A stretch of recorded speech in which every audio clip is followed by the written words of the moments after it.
Class 10 ছাত্ররা আজ তোমাদের অনুশীলনী 2.3 পেজ 62 4 নম্বর অঙ্কটা দেখে দিচ্ছি। প্রশ্নটা তোমরা বইতেই দেখে নেবে। প্রশ্নটা দেখো তো, প্রশ্নটা কী তো আছে, এই একটা বহুপদ রাশি তো x cube minus 3x square plus x plus 2কে বহুপদ রাশি gx দিয়ে ভাগ করলে ক্রমে ভাগফল এবং ভাগশেষ এক্স মাইনাস 2 এটা ভাগফল এবং মাইনাস 2x প্লাস 4 হয়, তাহলে gx নির্ণয় করে gx আমরা বার করতে হবে। তাই দেখো আমরা কীভাবে করি, প্রশ্ন থেকে আমরা প্রথমেই এখানে px ইকুয়াল টু যেগুলো প্রশ্ন দেওয়া আছে এটা উঠাইলাম, qx এটাও প্রশ্ন দেওয়া আছে উঠিয়ে নিলাম, আর এক্স যে মান দেওয়া আছে বইতে এটাও উঠিয়ে নিলাম। সূত্র মতে তুমি এই সূত্রটা তোমরা আগে শিখে নিয়েছো, আমি আগে দিয়েছি, এই সূত্রটা লিখে নিলাম। এখন প্রত্যেকটা মান বসাও। pxটা কি আছে, x cube minus 3x square plus x plus 2 equal to gx এর মানটা বসাও নাই, কারণ এটা বার করতে হবে তো, কাজে gxটা যেরকম আছে রেখে দিলাম। এখানে তুমি একটা কোয়েশ্চন মার্ক দিয়ে রাখতে পারো gxটা, মানে এটা আমরা নির্ণয় করব। এখন qx এর মানটা যা আছে তাই বসে নাও, x মাইনাস 2 প্লাস আর এক্স এর দেওয়া আছে কি মাইনাস, ব্র্যাকেট দিয়ে দিলাম মাইনাস থাকার জন্য, 2x প্লাস 4। ঠিক আছে, এখন আমরা ক্যালকুলেশন করব, এক্স কিউব মাইনাস যেটা আমার সেম রেখে দিচ্ছি,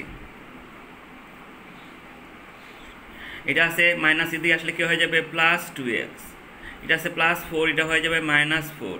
ঠিক আছে, আর বাকিগুলো যেরকম সে লিখে দাও।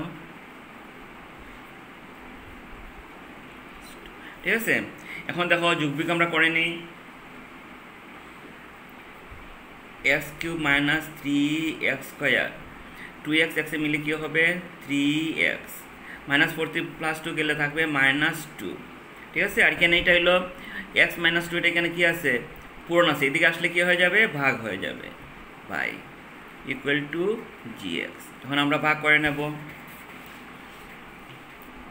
ওই যে এটা এক্স মাইনাস 2 ছেড়ে দিয়েছি, এক্স মাইনাস 2 এখানে ইন্টু ছিল, এদিকে এসে ভাগ হয়ে গেল, ভাগ এক্স মাইনাস 2। এখন আমরা এক্স মাইনাস 2 দিয়ে ভাগ করে নেব এই রাশিকে।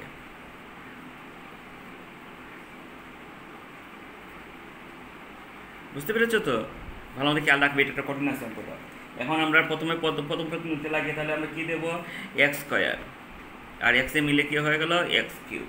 এখন নেক্সট এটা কী হবে মাইনাস 2x স্কোয়ার, নতুন চিহ্ন এটা মাইনাস, নতুন চিহ্ন এটা হলো প্লাস, মানে আমরা বিয়োগ করবো, এটা একটা প্লাস একটা মাইনাস কাটা গেল, মাইনাস 3x স্কোয়ার এটা বড়ো, এটা চিহ্ন আছে মাইনাস 3x স্কোয়ার থেকে 2x স্কোয়ার গেলে কী থাকবে x square plus 3x minus 2, বাকিগুলো নামিয়ে নিলাম যেরকম আছে।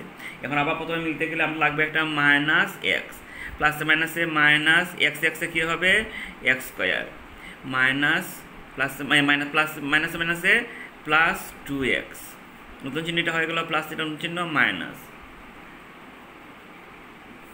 এখন আমার বিয়োগ করলে কী থাকবে 3x থেকে 2x গেলে থাকবে এক্স মাইনাস 2টাও নেমে গেল, অলরেডি পুরো মিলে গেছে, কাজে আমরা 1 দিয়ে ভাগ করলেই মিলে যাবে। তো 1 দিয়ে করলে কী হবে এক্স মাইনাস 2 মিলে গেল। ঠিক আছে, অতএব আমরা gxটা কী পেলাম এইটা ভাগ করে পেয়েছি। তো অতএব gx ইকুয়াল টু, যেটা আমরা প্রশ্ন বলেছিল gx নির্ণয় করো, x square minus x plus 1, এটা হয়ে গেলো আমাদের আনসার। আজকে শনিবার, তাই তোমাদেরকে কোয়েশন দেবো, কাজে ওইটা আনসার তোমার রবিবারের মধ্যে করে পাঠাবে।